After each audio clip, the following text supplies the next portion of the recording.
Hi friends, आज हूँ प्रथमाष्टमी। तो प्रथमाष्टमी रे सकाळु उठला बेलू बहुत जोर पाग पूरा ठंडा पाग, बहुत ठंडा आउ वर्षा मध्य झिपिझिपि चलची। तो सकाळु गाधेया बहुत कष्ट से गाधुआ पाधुआ सारिकी आउ एबे भी वर्षा भी चली आप देखिपारे। रोड टोटाली ओदा अच्छी, वर्षा चली। आउ प्रथमाष्टमी रे नुआ ड्रेस पिंधिकी बड़ पुओ बड़ तो नुहे गोटाए तो बड़ सान सबकि तो नुआ ड्रेस पिंधिकी देखिपे पिंधा पिंधि कर सका चलली मंदिर जीवी। तो मंदिर बाहरी रोड रे अच्छी वर्षा पकाऊँ छिड़ा गोटे रोड साइड रे मंदिर दर्शन करी प्रभु को आशीर्वाद नहीं कि आसबि। बर्तमान पहुँचल मंदिर रे भोग दीप नहीं कि जीवा मंदिर दर्शन करदे।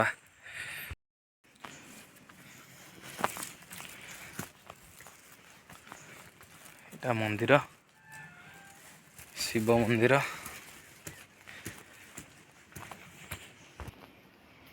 मंदिर रे किए भी नाहंती, केवल प्रभु अछंती।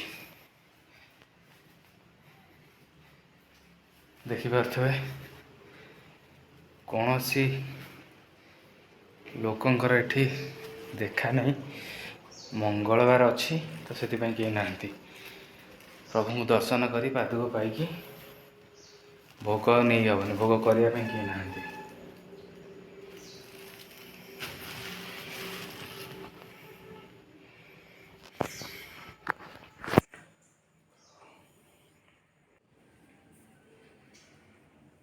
बर्तमान मोर दर्शन सरला, दीप जाली प्रभु पाखरे। ओम नमः शिवाय। भोग तो नाहंती पूजा करने, भोग ये रहीगला आसले पूजा करेंगे। चंदन पादुक पाई बर्तमान रिटर्न मोर राधाकृष्ण मंदिर को जीवी।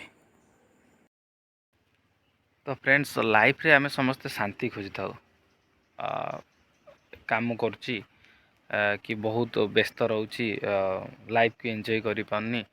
कष्ट तो आपण मैंने जिते किसी फ्री टाइम पाउचंती, जमती आज छुट्टी थला मु आसिली दर्शन कली।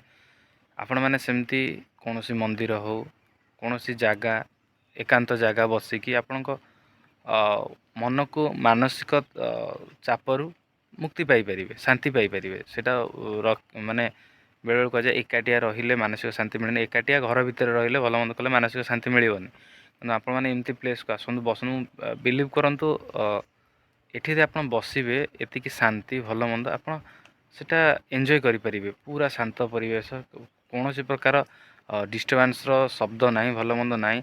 आप शुणी पारे पूरा काम एंड क्वाइट एरिया, पहाड़ पत्थर होती बसवाई आप शांति बसवे। कौन सी प्रकार चिंताग्रस्त सबू भूलिकी पलैबे। एतिकी शांत परिवेश आपन को दब।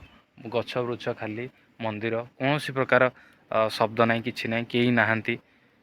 आपण माइंड को शांति मिल पार। Now visit of Radhakrishna temple.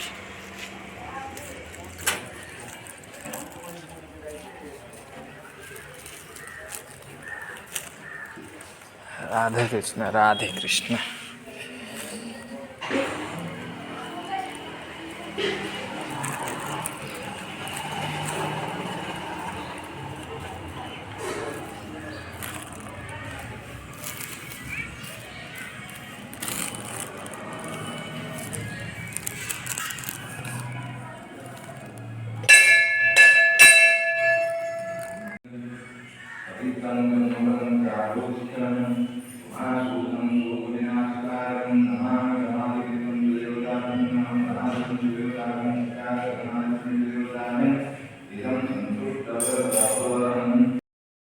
बर्तमान मंदिर दर्शन समाप्त, रूम को फेरिबा।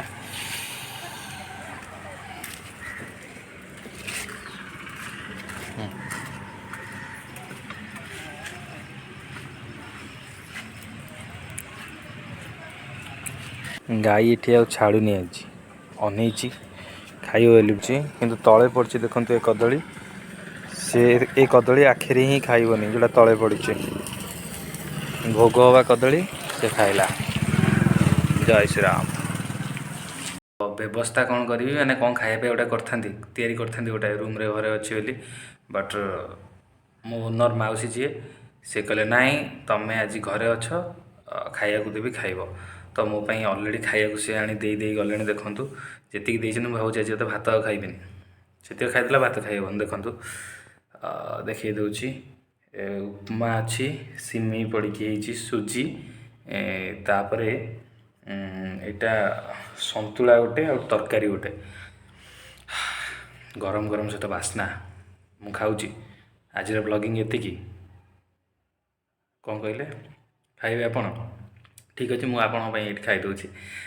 ତ ଲାଇକ୍ କରିଦିଅନ୍ତୁ, ସେୟାର କରନ୍ତୁ, ଆଉ ପ୍ରଥମ ଥର ଦେଖୁଥିଲେ ସବସ୍କ୍ରାଇବ୍ କରିବେ। ଆସନ୍ତୁ ଖାଇବା।